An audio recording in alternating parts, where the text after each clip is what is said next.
My name is Rachel. I'm 32 years old, and I've been married to my husband, Tyler, for 6 years now.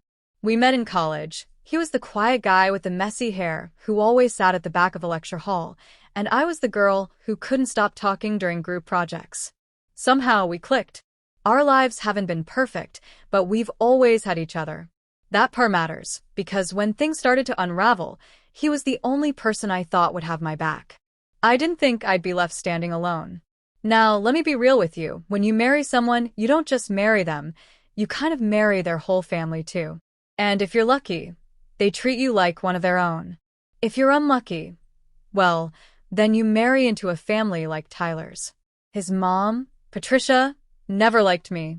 From the moment she met me, she had that look on her face, like I'd spilled ketchup on her white carpet. Fake smile, tight hug, eyes scanning me up and down like I was an expired coupon she couldn't wait to throw out. But I tried. For 6 years, I really tried. I remembered her birthdays. I sent her flowers.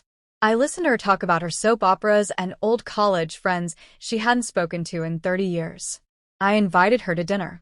I kept my voice sweet even when she told me, more than once, that Tyler could have done better.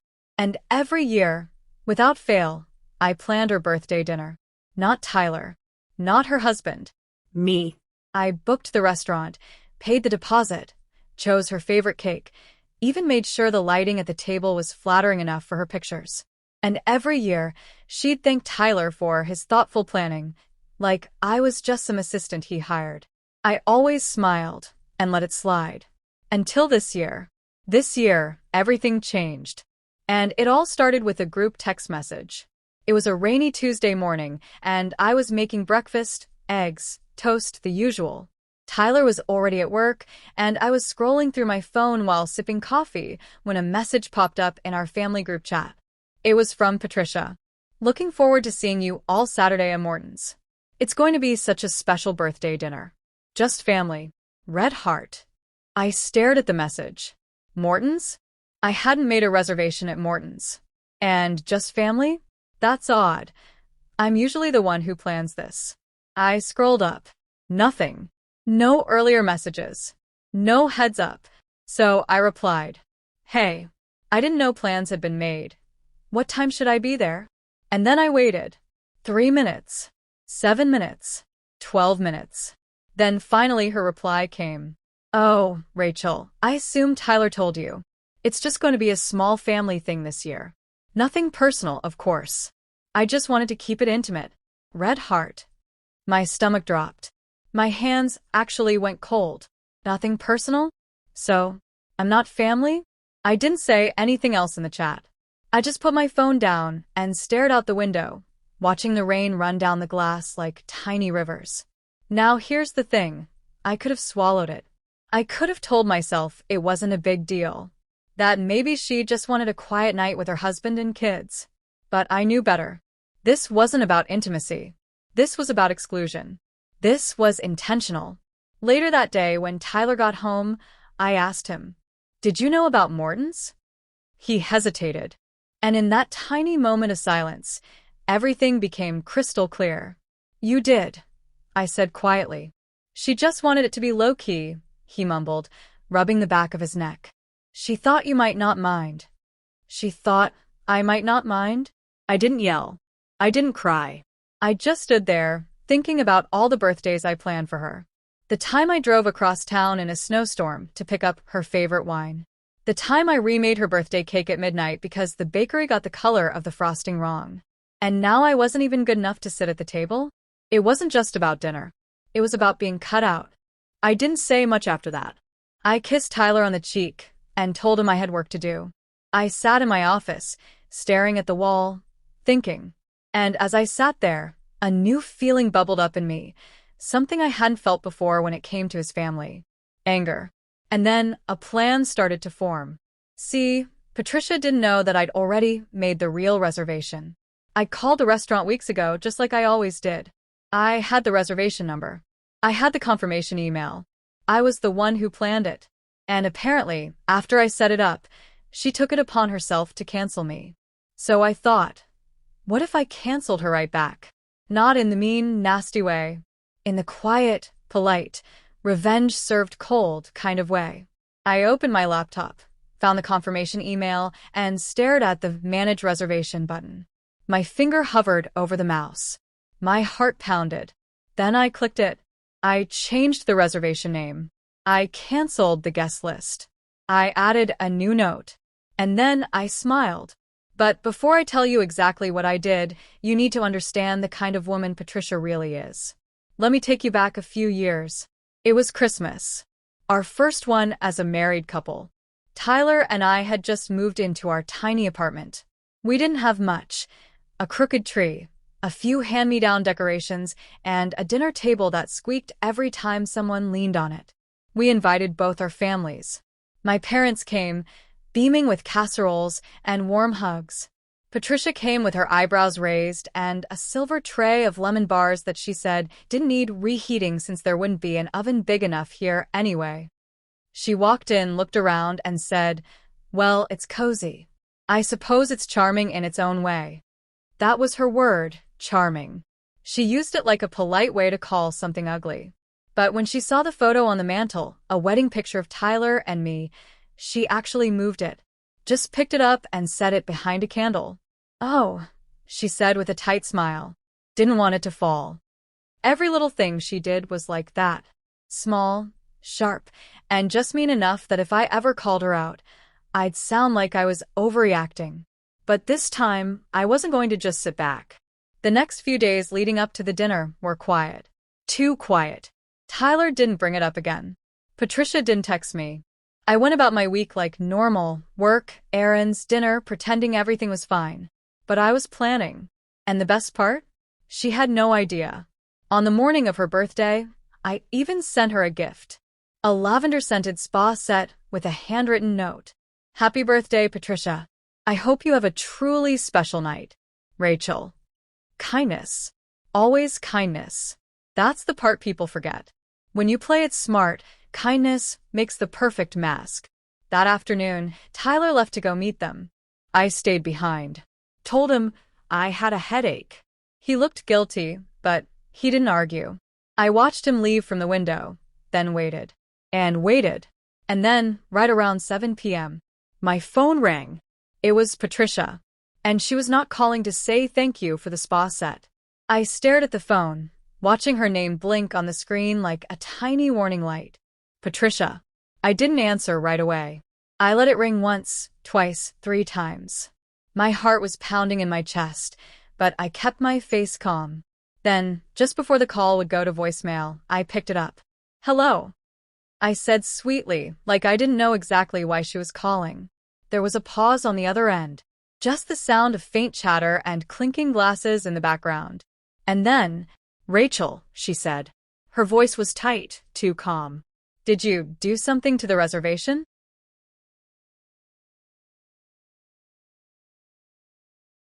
I paused, pretending to think. "Reservation?" "Yes," she snapped. "My birthday dinner. The restaurant says our reservation was canceled. We're standing at the front like fools. They have no table for us." I bit my lip to keep from smiling. I could hear the fury bubbling under her carefully controlled tone.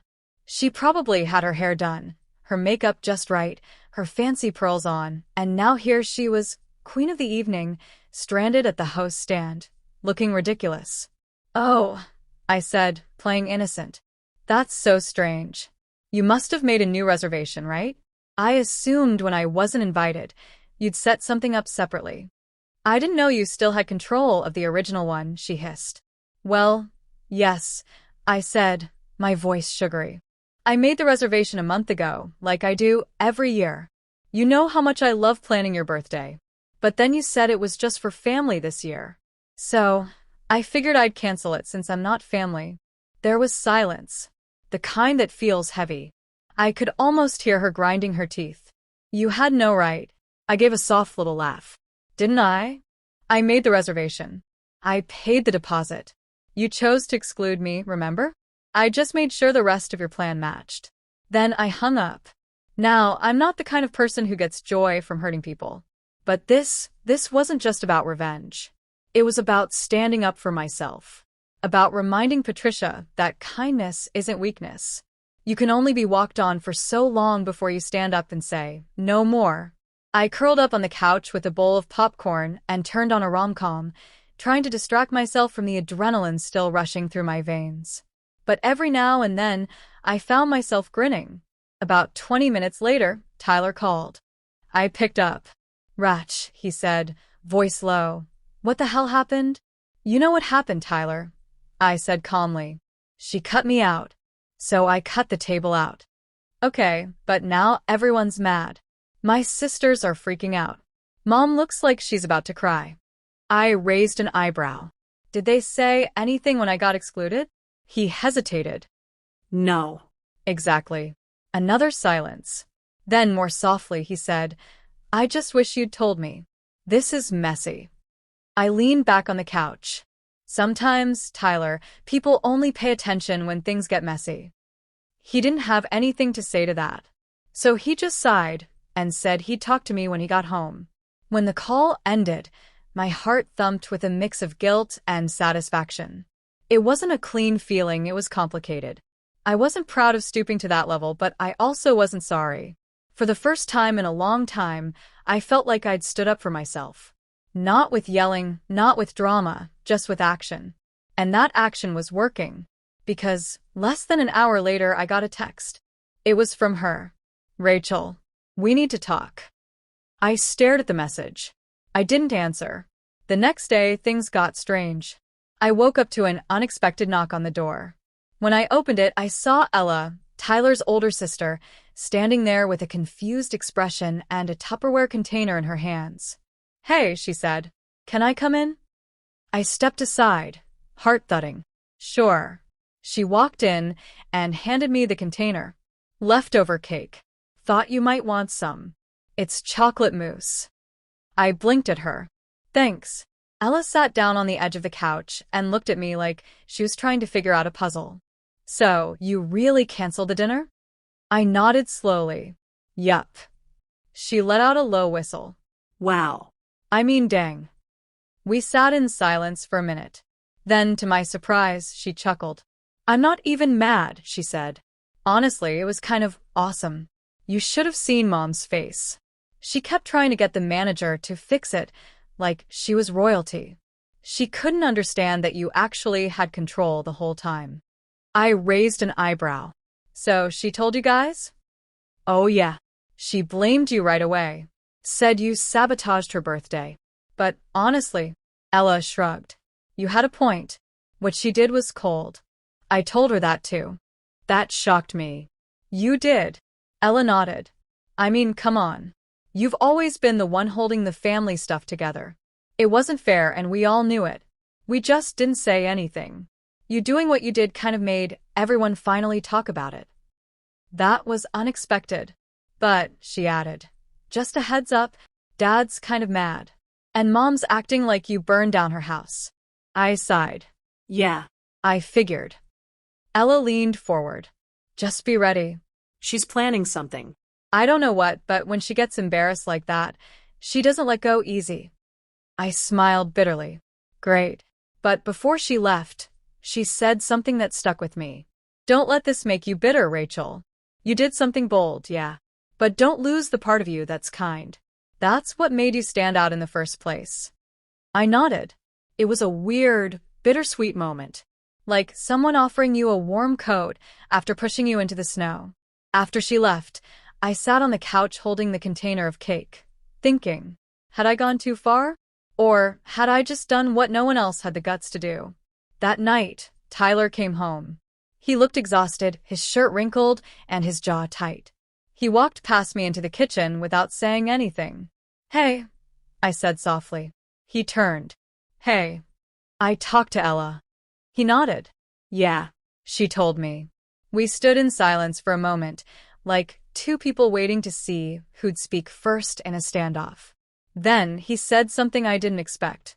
"She crossed a line. I should have stood up for you. It hit me in the chest. I just didn't want to fight with her," he added. "But you were right. She treated you like an outsider. That's not okay." I walked over to him, my eyes burning a little. I didn't want to embarrass her. I couldn't take it anymore. I know, he whispered. We hugged. Not one of those sweet little hugs, but the kind where your bodies go limp and all the emotion you've been holding in leaks out like air from a balloon. And for a second, I thought maybe the worst was over. But I was wrong. Because 2 days later, Patricia showed up at my office. She didn't call. She didn't text. She just walked in like a thundercloud in high heels. The receptionist looked panicked. Rachel? There's a woman here to see you. She says it's urgent. My stomach flipped. I walked out to the lobby, and there she was, pearl necklace, perfect curls, holding a small paper bag. Patricia, I said slowly. What are you doing here? She smiled. Not the warm kind. The kind that says I've got something planned. I just thought we could have a little chat, she said, holding up the bag. I brought you something. I stared at her, unsure what game she was playing. Then she added, with a chilling edge to her voice. I think we've both said enough behind each other's backs. Don't you? And just like that, the room went cold. The air in the lobby felt like it thickened around us. Patricia's voice was calm, too calm, like the eye of a storm that you know is about to snap. She stood there holding that paper bag like it was a peace offering, but I wasn't stupid. This wasn't a peace offering. It was bait. I'm at work, I said, glancing around. A couple co-workers were pretending not to stare from behind their computer screens. Now's really not the time. Oh, come now, she said, her tone sugar-coated poison. It's just a few minutes. I'm sure your boss won't mind. I blinked at her. I am the boss. That threw her off just for a second. A flicker of surprise in her expression, quickly masked by another tight smile. Well, even better, she said. You can give yourself a break. I almost laughed at the absurdity of it all, but instead, I motioned toward the small conference room off the side of the lobby. It had glass walls and barely enough space for a table and 2 chairs. This way, I said, walking ahead. We sat across from each other, the paper bag still sitting between us like some kind of weird hostage exchange. I waited for her to speak first. She folded her hands, looked me dead in the eye, and said, You embarrassed me. I leaned back in the chair. You excluded me. She shook her head slowly, like I was the one not getting it. It wasn't personal, Rachel. I just wanted to celebrate with my children. That's not a crime. You said just family. You made it clear I'm not part of that. You chose to interpret it that way, she replied, her voice rising just a little. You could have been the bigger person. You could have handled it with grace.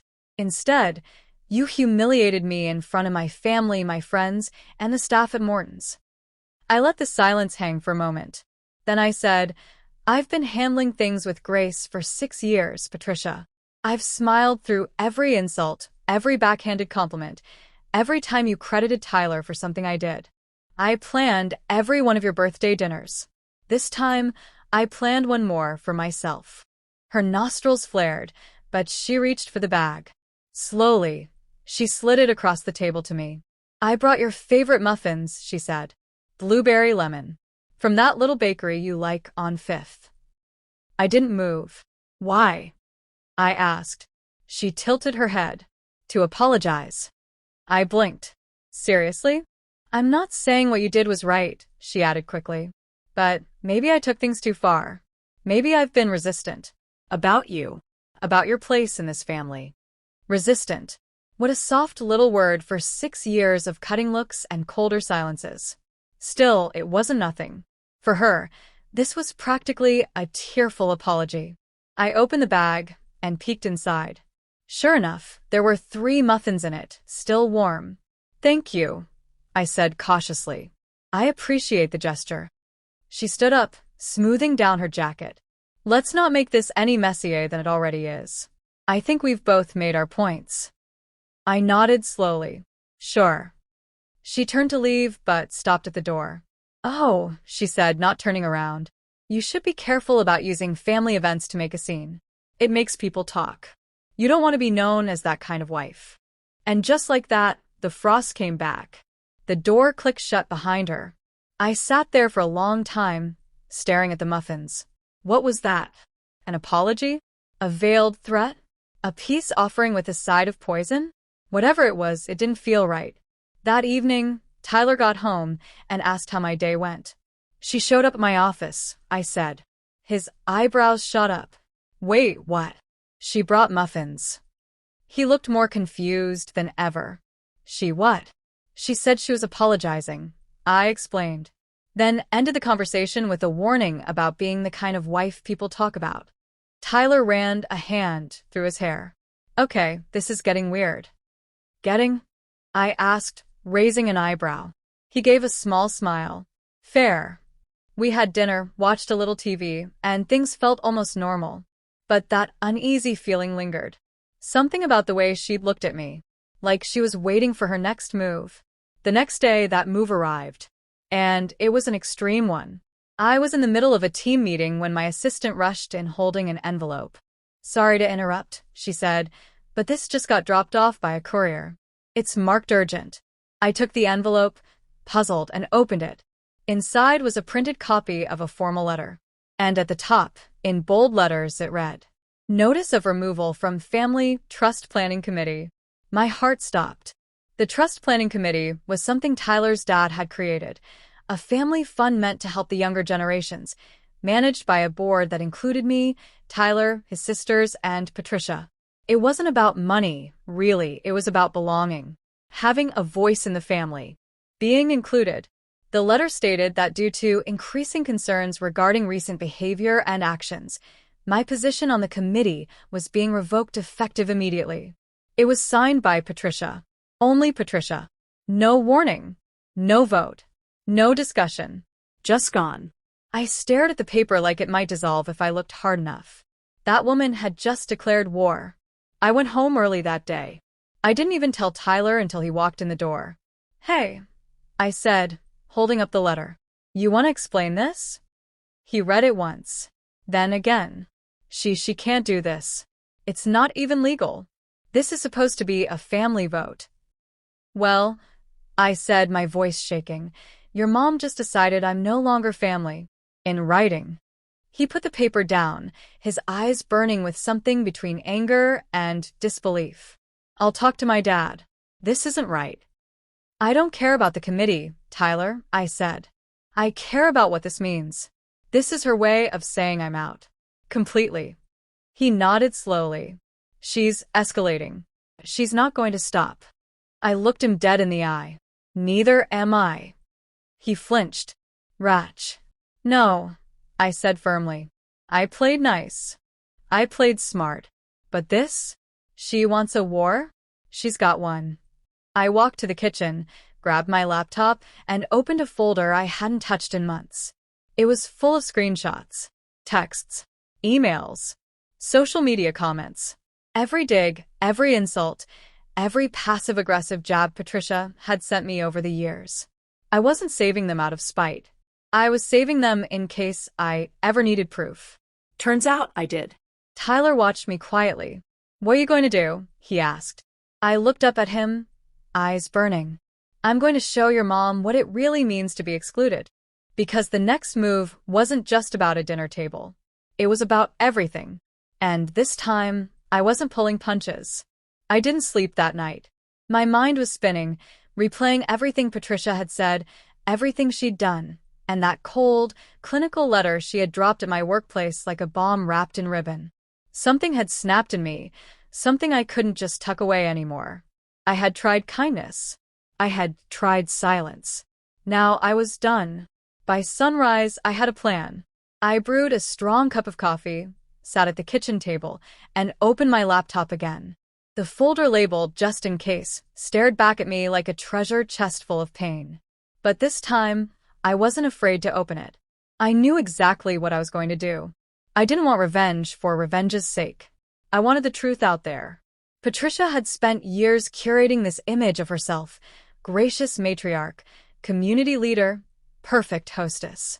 People saw her as someone who lit up a room, not the woman who iced out her daughter-in-law behind closed doors. But that's the thing about lies. They crack when you shine light on them. I gathered the evidence. Screenshots of texts where she called me a burden to Tyler. Emails she sent to her friends, accidentally CCing me, saying she was disappointed Tyler married down. Even one voicemail, one I had saved and tried to forget, where she'd called after a fight, left a message and said, "If you ever leave, don't expect us to miss you. You were never one of us anyway." I organized it all. I wrote a post. Not a nasty one. Not some angry rant. It was calm.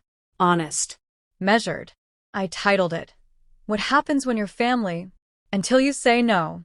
I detailed everything. The dinners I'd planned. The birthday celebrations. The years of being overlooked, undermined, disrespected. I didn't exaggerate. I didn't lie. I didn't even use names, just initials, to keep it anonymous. And I posted it on Reddit. Not in some obscure corner of the internet, but in r/Justnamil, a community where people shared stories about toxic in-laws. I didn't expect it to go far. I just needed to breathe again. But by lunchtime, it had exploded. Thousands of upvotes. Hundreds of comments. People were flooding in with support, stories of their own, and, most importantly, validation. "You're not crazy. She's gaslighting you. You've been way too kind for too long. I can't believe you handled it with that much class." I was stunned. For the first time in years, I didn't feel alone. And that gave me strength. But here's the kicker. Someone in the comments asked, "Is she someone known in the community? Sounds like one of those ladies who thinks she owns the whole town." And I paused. Because yes, she was. Patricia was on the board of the local women's club, co-chaired charity events, and had even given a TEDx talk titled, "The Strength of Family, Building Bridges with Grace." I hadn't said her name. I hadn't revealed who she was. But the internet is fast. Too fast. All it took was one local to connect the dots. And just like that, the story went from viral to explosive. Someone messaged me privately. A woman I'd never met before. "Hi. I just want you to know I used to volunteer with P. You're not the only one. She's made so many people cry, behind closed doors. Thank you for speaking up. We needed this." I felt my hands shaking as I read it. Not out of fear, out of power. Not the kind of power that controls people, but the kind that frees you. I hadn't expected it to go this far. But Patricia? She hadn't expected it either. Because 3 days later, I got a call from Tyler. "She's freaking out," he said, half whispering like she might hear him through the phone. "People are backing out of the garden party. Sponsors are dropping from the charity dinner." Her phone hasn't stopped ringing. I didn't smile. Okay, maybe I smiled a little. "She asked if it was you," he said. "And what did you say?" I told her I didn't know. He paused. "But I think she does." I sighed. I never wanted to ruin her life, Tyler. I just wanted her to see mine. "She still doesn't," he said. "But she's scared." That's new. Later that night, there was another knock at the door. And this time, it wasn't Patricia. It was her husband, Tyler's dad, Robert. He looked uncomfortable, like he'd rather be anywhere else, holding a manila envelope and shifting from foot to foot. "Can I come in?" he asked. I hesitated, then stepped aside. He sat at the kitchen table, looked around and sighed. "I don't know what's going on with your post," he said. "But I know my wife's been hard on you. I should have stepped in a long time ago." I didn't speak. I let him keep talking. "She's always been a perfectionist," he went on. "And when Tyler married someone smart, strong, independent, I think she felt threatened. That hurt more than I thought it would." "I brought this," he said, sliding the envelope to me. I opened it. Inside was a letter, signed by all the committee members, except Patricia. "We, the undersigned, revoke the decision to remove Rachel from the trust planning committee. The original vote was not held per agreed-upon rules, and her removal is hereby nullified." I blinked. "You're reinstating me?" He nodded. "You deserve a seat at the table." I folded the letter and set it aside. "Thanks, but I'm not sure I want it anymore." "I get that," he said. "But you earned it. And for what it's worth, I believe you." That meant more than he probably realized. But just as the night started to settle, it happened. An extreme event. Worse than the letter. Worse than the post. Tyler's phone buzzed, and when he read the message, His face went pale. What? I asked. He handed it to me. It was a photo. Of me.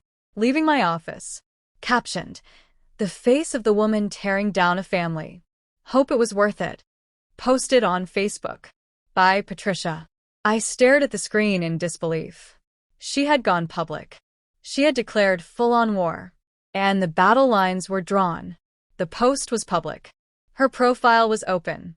Her friends, her coworkers, her entire garden club posh circle were seeing it. Worse, people were commenting. Some cheering her on. Others just asking questions. But there I was, center stage on Patricia's digital dartboard, my photo taken without consent, my name now tangled in a twisted narrative that painted me as some evil daughter-in-law trying to rip the family apart.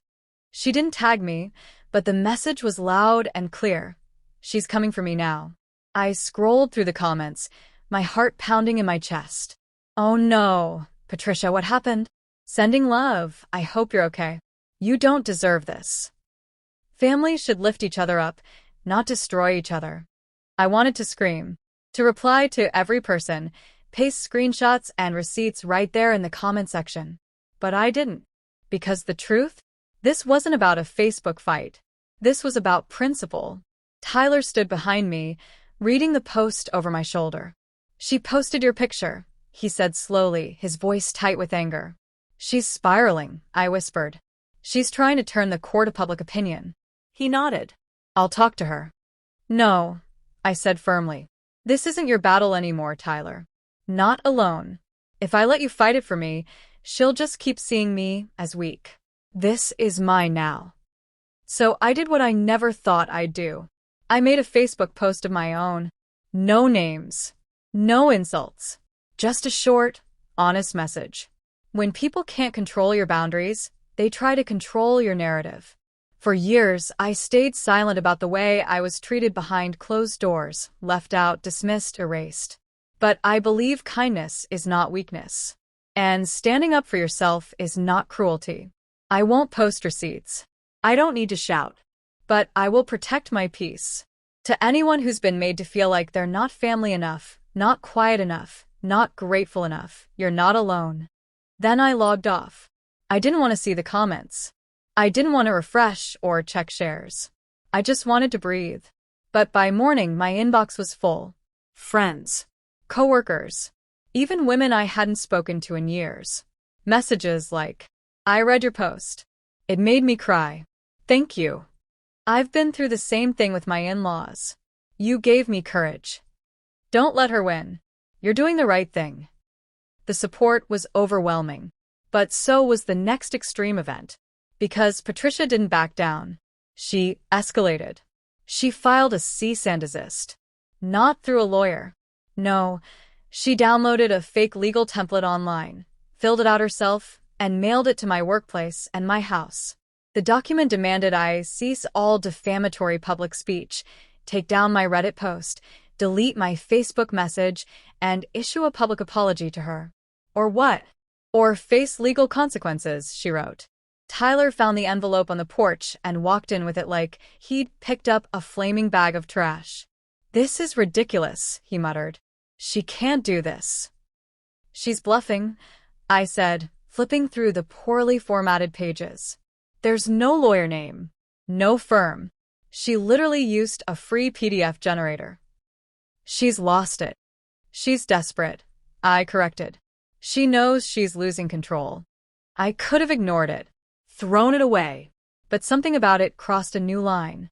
She was trying to scare me into silence. So, I did the opposite. I lawyered up. We weren't rich, but I had enough saved.